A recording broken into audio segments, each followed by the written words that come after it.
किसान और गाय। एक समय की बात है। एक छोटे से गांव में धर्मपाल नाम का एक किसान रहता था। वह खेती बाड़ी करके खुद फसल उगाता था। उसके पास कुछ मुर्गियां और एक गाय थी। वह गाय हर रोज उसे बहुत सारा दूध देती थी।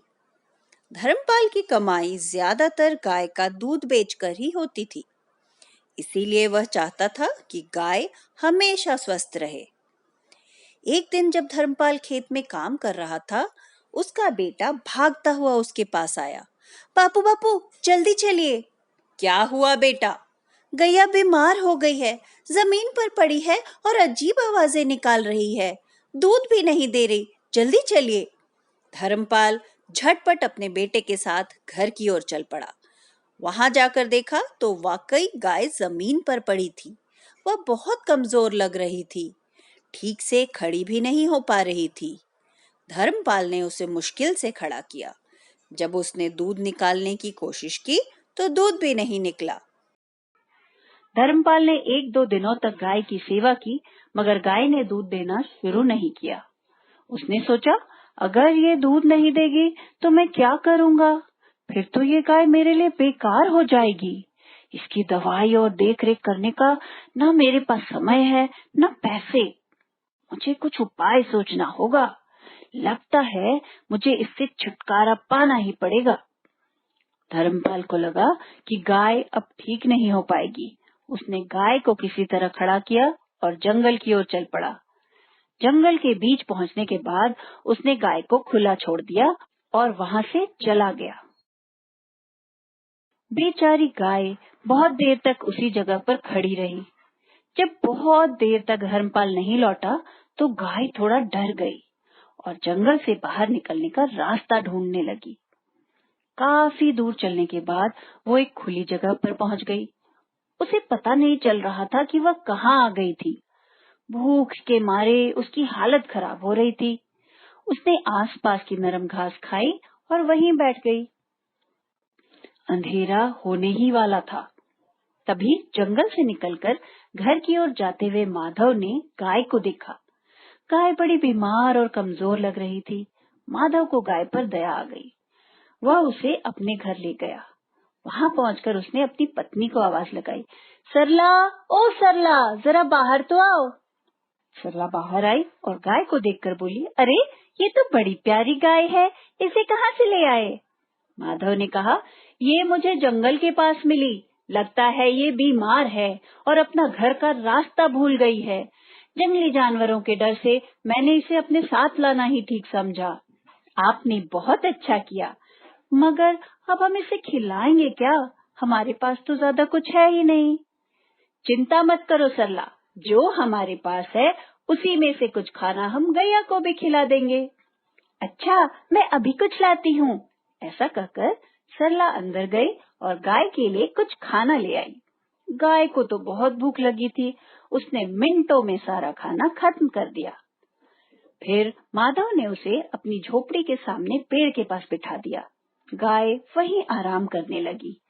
अब रोज सुबह शाम माधव और सरला गाय की खूब सेवा करते, उसे प्यार करते, अच्छा खाना देते, उससे ढेरों बातें करते।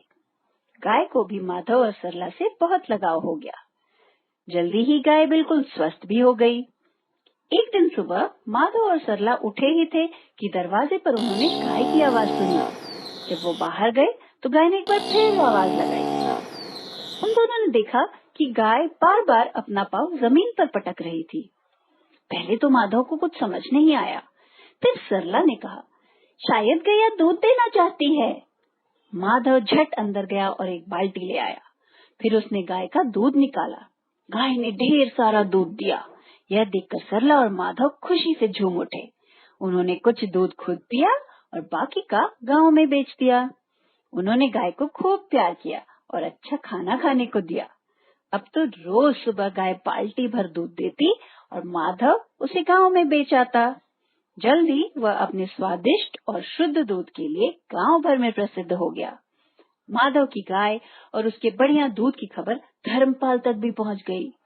खबर सुनकर उसने कहा, क्या मेरी गाय माधव कैसे ले सकता है, और उसका दूध बेचकर वो बढ़िया पैसे भी कमा रहा है। मैं तुरंत जाकर अपनी गाय वापस ले आऊंगा। ऐसा कहकर धर्मपाल फौरन माधव के घर पहुंच गया।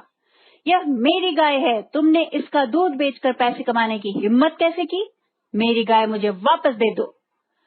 तुमने तो गाय को जंगल में बीमार हालत में छोड़ दिया था। मैं इसे घर लाया और मैंने इसकी सेवा की, तब जाकर यह ठीक हो सकी। मैं यह गाय तुम्हें नहीं दूंगा, तुम इसका बिल्कुल ख्याल नहीं रखते। मैं अपनी गाय वापस लेकर ही रहूंगा। मैं अभी सरपंच साहब के पास जाता हूँ, वही फैसला करेंगे। ऐसा कहकर धर्मपाल गांव के सरपंच के पास पहुंचा और अपनी परेशानी बताई। सरपंच ने तुरंत माधव को गाय के साथ बुलाया। माधव ने आकर सरपंच साहब को सारी बात सच सच बता दी।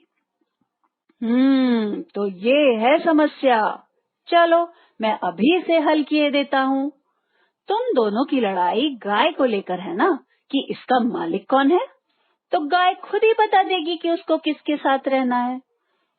फिर सरपंच ने गाय को धर्मपाल और माधव के बीच में खड़ा कर दिया।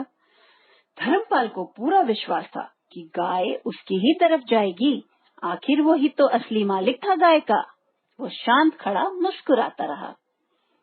गाय थोड़ी देर दोनों को देखती रही, फिर धीरे धीरे चलकर माधव के पास जाकर खड़ी हो गई। सरपंच ने कहा, लो, गाय ने अपना फैसला सुना दिया। गाय माधव की ही है, क्योंकि उसी ने उसकी जरूरत के समय देखभाल की और उसे प्यार दुलार दिया। धर्मपाल को अपने किए की सजा मिल गई और माधव खुशी खुशी अपनी गाय के साथ घर लौट गया।